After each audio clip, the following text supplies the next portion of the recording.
Assalamualaikum warahmatullahi wabarakatuh. Beri kami motivasi dalam situasi pandemi ini. Suami tidak bisa bekerja, yang hanya kuli bangunan sana sini. Proyek ditutup dan kami tidak ada pemasukan sama sekali karena mengandalkan gaji harian. Jazakumullah khairan. Cobaan dari Allah Subhanahu wa taala. Ini cobaan. Dan bukan cuma Anda, tapi semua orang diuji.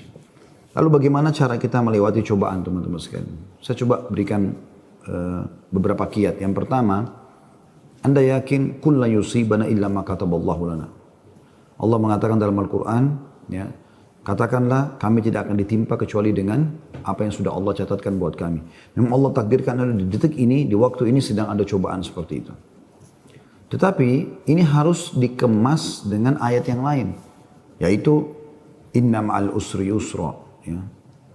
Fa inna ma'al usri yusra. Sungguhnya di setiap kesulitan akan ada kemudahan, di setiap kesulitan pasti ada kemudahan. Jadi saya yakin Anda masih banyak memiliki kemudahan. Seperti misalnya Anda masih bisa bernafas, masih bisa melihat, masih bisa mendengar gitu kan. Dan Allahu a'lam, mungkin Anda juga sampai hari ini 8 hari Ramadan Anda masih bisa, ya, hidup, puasa, makan dan seterusnya. Tapi mungkin kekurangan karena pendapatan yang biasa rutin datang ini sudah nggak ada. Mungkin juga Allah Subhanahu wa taala menggerakkan beberapa hamba-hambanya yang memenuhi kebutuhan Anda. Teman-teman, coba bergantung kepada Allah Sang Pencipta. Dan jangan ragu tentang masalah itu. Bergantung kepada Allah Subhanahu wa taala. Saya ingin berbagi sebuah kisah. Menukil sebuah kisah seseorang yang sangat susah hidupnya. Dari orang-orang, kisah klasik dulu tentunya. Dia sangat susah sekali hidupnya. Dan saking susahnya sampai dia bilang, dia ceritakan dirinya, saya cuma hidup dari pendapatan harian saya. Dia bilang satu waktu saya keluar ingin mencari rezeki. Pada hari itu betul-betul tidak ada sumber rezeki. Kenapa yang saya dapat hari itu yang dipakai makan gitu. Dia bilang saya sudah keliling sana sini tidak ada makanan. Dan sampai saya tidak pulang ke rumah sampai di awal malam selepas Isya lebih. Istri sama anak saya sudah menunggu. Kemudian saya pun pulang ke rumah. Begitu pulang ke rumah, dibuka pintu, disambutlah oleh anak dan istri dengan harapan selain menemui saya juga mereka berharap bisa ada makanan dan minuman seperti biasa. Tapi karena istri saya melihat di tangan saya tidak ada sama sekali bekal apa-apa, maka saya pun duduk, kemudian diberikan air putih, lalu dia bertanya, apa hari ini nggak ada bekal makanan? Lalu saya menjawab, sama sekali saya nggak temukan pekerjaan. Saya tidak tahu harus mencari di mana lagi. Lalu kata istrinya, lalu apakah kita harus tidur dalam kondisi kelaparan? Saya sama anak-anak betul-betul belum makan sama sekali dari pagi gitu. Maka kata dia, baik, saya istirahat sejenak, baru saya akan keluar cari rezeki lagi. Mudah-mudahan malam ini Allah berikan kepada kita. Kata istrinya, baiklah kalau gitu. Subhanallah, tanpa mengenal letih, laki-laki yang soleh ini dia keluar dari rumahnya. Dan waktu dia keluar, sudah masuk, kalau kita sekarang jam 12 malam. Zaman dulu, belum ada lampu kayak kita sekarang. Mungkin di jam 10 malam aja kalau kita sekarang itu sudah, zaman dulu orang sudah tidur semua. Gelap. Maka dia pun jalan, dia tidak tahu mau kemana sambil dia berdoa kepada Allah SWT. Ya Allah, kemana langkah kakiku ini? Aku sendiri belum makan seharian, anak istriku juga belum makan. Berikanlah kami rezeki. Sambil berjalan, dia bilang mata saya tiba-tiba melihat sebuah masjid. Di sekitar rumahnya, tidak jauh dari rumahnya. Gelap, nggak ada lampu kan. Zaman dulu belum ada lampu, orang pakai sumbu, pakai minyak, dinyalakan, kemudian baru terang. Itu pun sangat kecil penerangannya sebagaimana kita tahu kalau pakai sumbu. Maka dia coba nyalakan api, menyala, kemudian dia wudu, dia sholat. Dia tidak tahu harus buat apa lagi. Mulai ada sholat, habis sholat dia berdoa kepada Allah Subhanahu wa taala supaya dimudahkan, dikasih rezeki, dikasih segala macam dan dikeluarkan dari masalah kemiskinan ini. Setelah itu subhanallah terjadi pada malam itu, penguasa di wilayah itu, kalau kita bisa bahasakan rajanya, gelisah nggak bisa tidur dan seperti orang ketakutan akan meninggal dunia. Hatinya terdorong untuk bersedekah. Maka dia mengambil beberapa kantong isinya emas, kan? Lalu dibawa sama dia dan dia bilang, ya Allah, hatiku sangat gelisah, aku takut meninggal sementara aku masih belum memiliki bekal yang cukup bertemu denganmu. Maka izinkanlah hambamu ini bersedekah di jalanmu. Dia bawa berapa banyak karung yang dia bisa bawa, karung-karung kecil, bungkusan emas semuanya. Dia naik kuda dan dia mengatakan, ya Allah, Dan aku minta petunjuk kepadamu. Aku tidak akan memegang tali kekangan kudaku ini, aku biarkan jalan. Raja tidak minta dikawal oleh siapapun. Tergerak hatinya begitu. Subhanallah dia jalan. Jalan. Subhanallah ya, Maha Suci Allah, kisah nyata ini menjelaskan. Kudanya berhenti di masjid yang ada orang soleh tadi yang susah itu. Dia juga heran. Kudanya masuk di halaman masjid, diam di situ. Dia turun. Apa ini rahasianya? Kenapa Allah datangkan ke masjid ini? Dia bilang, saya masuk ke masjid gelap. Cuma ada satu saja sumbu lampu, ya, sumbu lilin. Kemudian saya mendengar seperti ada orang suara, ya, orang yang berbicara. Saya coba mendekati suara itu, ternyata orang yang sedang berdoa. Nah tadi orang yang miskin itu berdoa. Ya Allah, mudahkanlah rezeki, saya sudah seharian tidak makan sama anak istri saya. Berikan kami rezeki, saya tidak tahu harus kemana lagi. Saya mohon kepadamu. Dia rengek-rengek sama Allah. Raja ini dengar. Maka raja itu menegur si orang tadi miskin ini. Setelah salam, dijawab salam, dia mengatakan, si raja ini bilang, saya dengar tadi keluhanmu kepada Allah Subhanahu wa Ta'ala. Saya kebetulan bawa beberapa kantong uang emas. Saya akan berikan kepada kamu sebagai sedekah. Dan ketahuilah saya raja di wilayah ini. Saya tadi gelisah, ingin sekali keluar dan bersedekah, dan Allah tunjukkan saya ke masjid ini. Mungkin kaulah yang Allah maksudkan. Dia bilang, lalu saya akan berikan kepada kamu uang ini sebagai sedekah di jalan Allah Subhanahu wa Ta'ala antara kita berdua, dan yang ketiganya Allah. Dan saya berharap apapun yang kau butuhkan, datanglah ke istanaku setiap saat. Saya yakin Allah yang menggerakkan saya bertemu dengan kamu. Subhanallah, orang miskin ini luar biasa kalau punya keimanan. Apa yang dia bilang? Wahai Tuan, kalau seandainya saya pun masih punya kebutuhan selain apa yang Anda akan berikan kepada saya ini, maka saya tidak akan datang minta kepada Anda. Tapi saya akan minta kepada Allah yang telah mengirim Anda datang kepada saya. Closing kisah ini coba diambil pelajaran baik-baik. Ada kisah yang lain, ini dihadiri oleh Imam At-Tabari. Menukil kisah ini, pada saat itu Imam Tabari masih muda gitu. Ada seorang yang sangat tua di Mekah. Dia menaungi kurang lebih 8 orang wanita. Cuma dia sendiri laki-laki. Seingat saya dalam kisah itu disebut ada 4 anaknya perempuan. Ada istri dia bertelima. Ada mertua dia 6. Kemudian ada 2 saudari dia perempuan. 8. Ya. Sama dia 9 orang. Jadi 8 wanita. Semuanya miskin. Hidup hanya dari hasil orang ini. Dan orang ini sudah tua. Umurnya 60 tahun, hampir 70 tahun. Ringkas cerita teman-teman sekalian. At-Tabari menceritakan karena dia bilang saya hadir dari awal kisah ini, maka saya coba ceritakan. Dia bilang ada seseorang yang tua, miskin. Saya melihat lalu lalang di sekitar Masjidil Haram di Mekah ya, di musim haji. Dia coba mencari sesuap nasi gitu kan. Kata Imam Tabari. Kemudian dia tidak temukan. Lalu dia pulang ke rumahnya. Imam Tabari tertarik untuk mengikuti orang ini sampai akhirnya tiba di rumahnya. Dan dia lihat keadaannya orang ini susah, miskin sekali gitu. Yang jelas dia ditanya oleh istrinya, mirip dengan kisah tadi, apakah ada makanan buat kita hari ini? Kebetulan waktu itu awal Ramadan di Mekah. Mereka tadi sahur, tidak ada makanan, sekarang mau buka puasa juga nggak ada makanan. Maka dia bilang, saya sudah coba tadi keliling mencari makanan buat kita buka puasa, tapi nggak ada. Kemudian dia bilang, coba saya keluar lagi. Keluarlah orang tua ini, jalan jauh dari rumahnya. Apa kira-kira yang harus dia lakukan? Dia harus kerja kemana? Sambil bermunajat kepada Allah, ya Allah berikanlah rezeki. Sampai karena dia capek, dia duduk di sebuah pohon, di bawah sebuah pohon. Kemudian dia sengaja tangannya dia menyentuh tanah yang ada di situ. Kemudian dia menyentuh seperti satu barang keras gitu. Waktu dia lihat ternyata ada kotak di sebelah dia. Dia tidak perhatikan waktu pas mau duduk. Dan kotak ini biasa dipakai untuk ngisi emas gitu. Maka dibukalah sama dia kotak tersebut. Ternyata betul ada emas dalam. Banyak sekali. Kalau saya tidak salah waktu itu 1000 keping emas ya. Maka dia pun melihat membuka. Ini harta yang luar biasa. Di siang hari nggak ada orang di bawah pohon. Gitu kan. Dia lihat kiri kanan, tidak ada pemukiman masyarakat, di pinggiran sekali, gitu kan. Maka diambil sama dia, dibungkus dengan rapi pada saat itu dengan kainnya. Dan dia sempat berpikir, terlintas di benaknya, syaitan menggoda, gitu kan. Kau orang miskin, kalaupun kau tidak mau mengambil semua, ambillah minimal 1 batang emas atau 1 koin dinar emas, ya, yang kau bisa infakkan untuk buka puasa keluargamu. Tapi dia melawan sambil dia mengatakan, tidak bisa, ini bukan hak saya.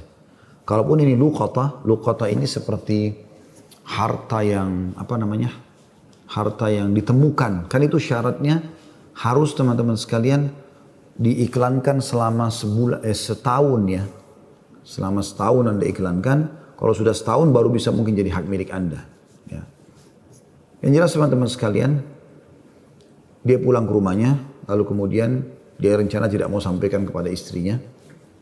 Terus istrinya rupanya karena membuka pintu melihat ada di tangannya sesuatu, maka istrinya bilang, apa kau sudah bawa bekal buat kami? Kata dia, nggak ada. Lalu kemudian dia mengatakan, tapi apa itu? Di bawah bungkusan kainmu. Dia bilang, ini bukan urusan kamu. Dia bilang, saya minta atas nama Allah, jelaskan apa itu.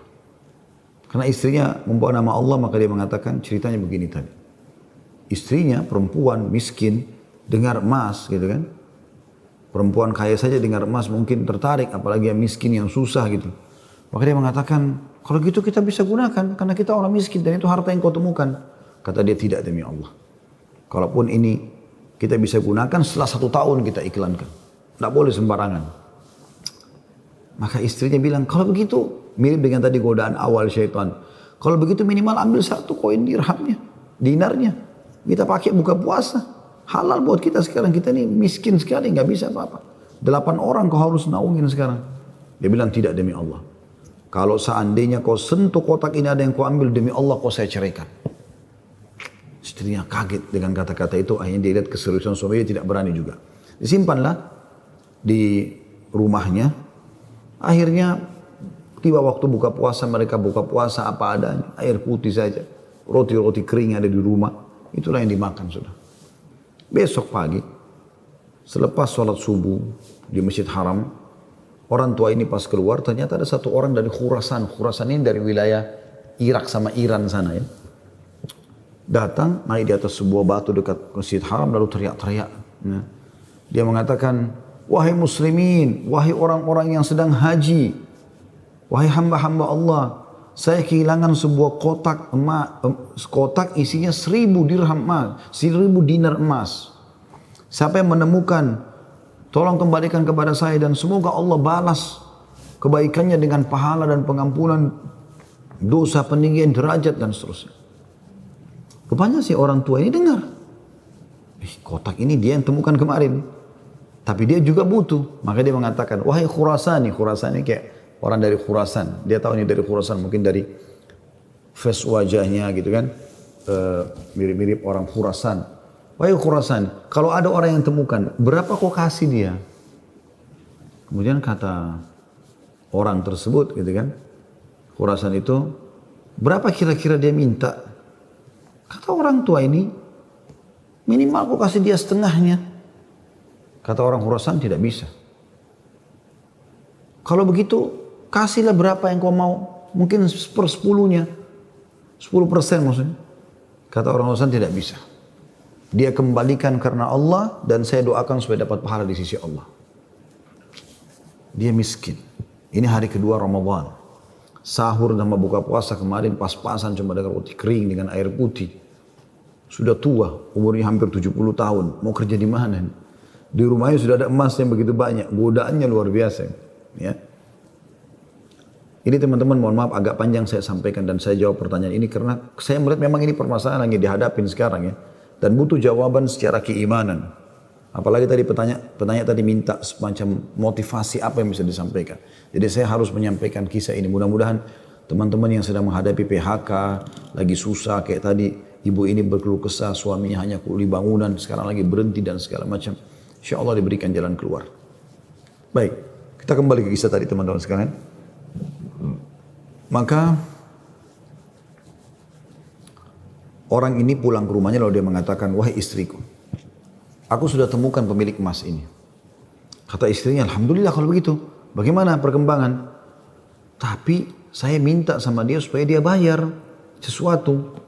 Terus negosiasi dia tanya mau berapa, saya bilang sekitar setengahnya, dia nolak, ya sepertiganya menolak, seperempatnya menolak, sampai saya terakhir tekankan sepersepuluhnya saja, dia juga nggak mau. Dia hanya mau doakan saja. Kata istrinya, coba kau kembali ke dia, siapa tahu dia masih mau negosiasi. Ya kan? Dia bilang baiklah.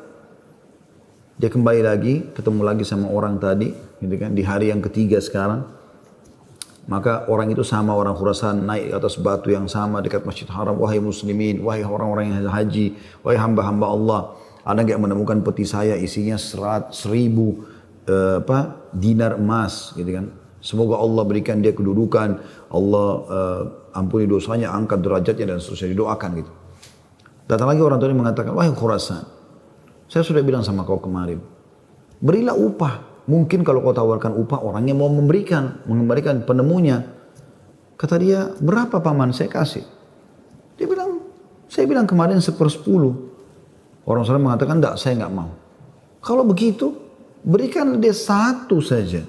1%, 1 saja. Ya, dinar itu, yang dia bisa pakai setengahnya, dia sedekahkan untuk beri makan orang-orang susah di sekitar haram, setengahnya lagi dia pakai buat kebutuhan keluarganya. Orang Khurasan ini diam lalu mengatakan, tidak demi Allah.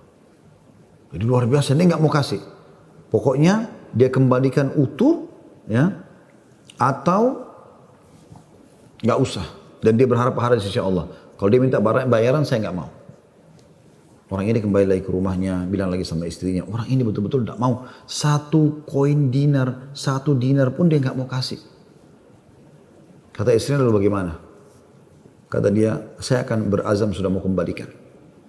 Semoga Allah menyelesaikan permasalahan kita. Kata Imam Tabari yang menceritakan kisah ini, dia betul-betul hadiri kisah ini. Dia tahu ini jalan ceritanya dan dia menceritakan. Lalu orang ini kembali lagi, ternyata di hari selanjutnya masih sama lagi kejadiannya. Terus kemudian kata orang tua ini karena sudah 3 hari berturut-turut dia mengatakan, wahai Khurasan, kau mau petimu? Saya tahu di mana petimu itu. Kata dia, ya baiklah, saya akan ikut. Ikutlah dia. Kata Imam Tabari, saya ikut ke rumahnya orang tua ini. Jalan. Pada saat tiba di satu rumah, ada rumah yang terbuat dindingnya dari tanah liat.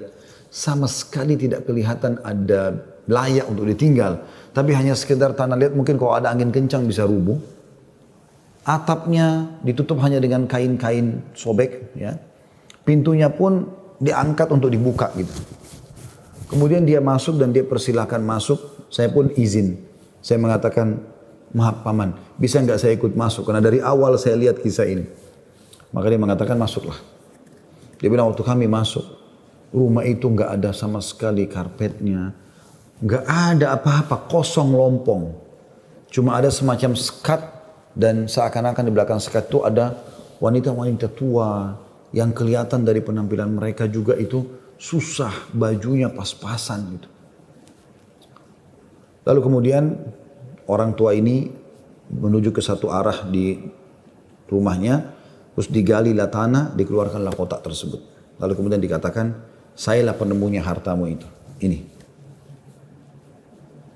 Dan saya sempat minta sama kamu agar kau berikan sebagian. Sebagaimana kau lihat ini keluarga saya susah begini.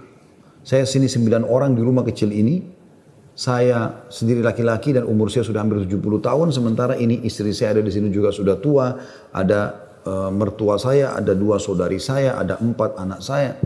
Mereka semua miskin. Gitu kan. Maka orang Khurasan itu mengatakan, dia buka, dia periksa, ternyata masih utuh 1000. Dia mengatakan, tidak. Saya tidak akan memberikan apa-apa. Lalu kemudian dia angkat, lalu dia keluar. Saya cuma bisa doakan kamu kebaikan. Waktu dia keluar, kata Imam Tabari, semua perempuan-perempuan tadi yang tua-tua ini ada, yang memang bajunya lusuh. Seperti orang yang menggigit jari dan kaget ada orang diberikan kembali 1000 dinar, tidak dibayar sedikit pun. Dan tokoh kita ini luar biasa, dia hanya mengatakan inna lillahi wa inna ilaihi raji'un. Dah, kalimat istirja, ini musibah. Ya, sudah mendapatkan apa dan dia betul-betul jujur, dia jaga, dia enggak ambil karena takut kepada Allah SWT. Dia bilang sementara itu, kata Imam Tabari bilang, saya tidak tahu mau bilang apa. Saya pun menundukkan kepala, serba salah karena waktu itu Imam Tabari masih muda dan belum punya apa-apa gitu. Dia juga membantu apa gitu. Dia bilang, tiba-tiba ada yang ketuk pintu. Lalu pemilik rumah ini buka, ternyata orang Khurasan tadi kembali lagi. Kata dia, ada apa wahai Khurasani? Ya, istilahkan Khurasani maksudnya nisbat kepada negeri Khurasan itu ya. Kata orang Khurasan itu, bisa saya masuk? Kata dia, baik silahkan masuk. Masuklah dia. Kemudian dia mengatakan begini ceritanya. Saya ini punya seorang ayah yang meninggalkan 3 peti emas seperti ini. Masing-masing isinya 1000 dinar emas. 1000 dinar emas. Saat dia ayah saya waktu meninggal, dia mengatakan, 1 dinar emas kamu bagikan sebagai warisan. 1 dinar emas, 1 kotak maksudnya, bukan 1 dinar ya, maksudnya 1 kotak. Berarti 1000 dinar emas kau bagikan sebagai warisan. Itu sudah banyak sekali.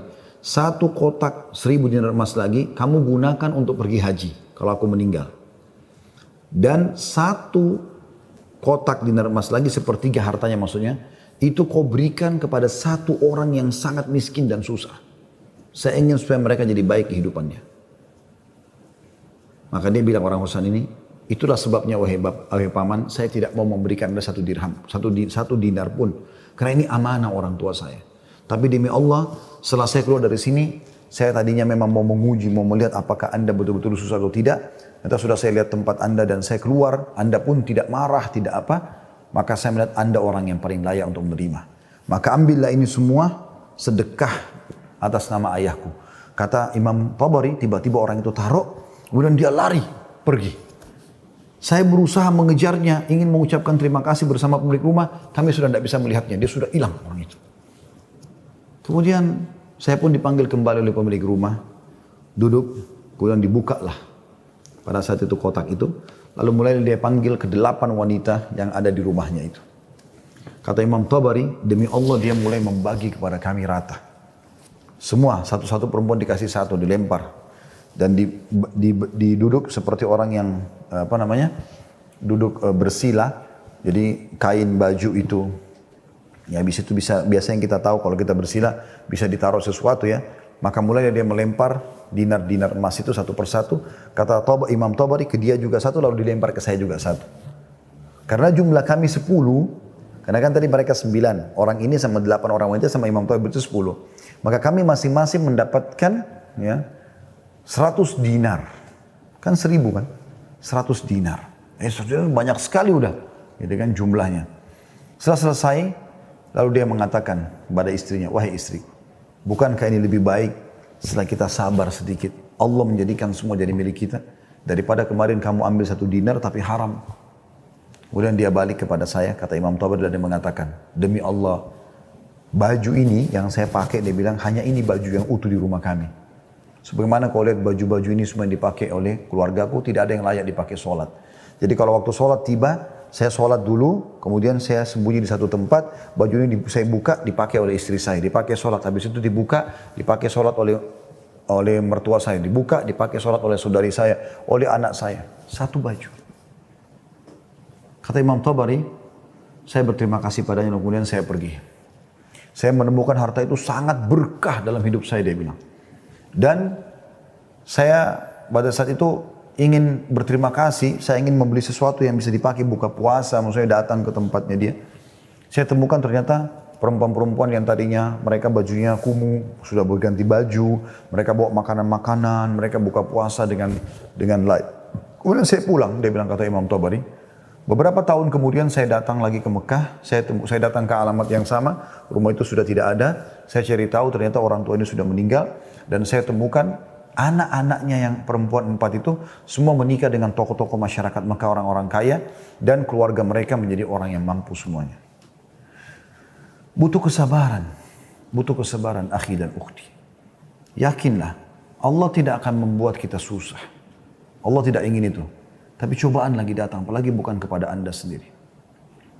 Selanjutnya juga saya sarankan sunnah Nabi SAW, kalau kita sedang diberikan cobaan, lihat orang yang di atas kita.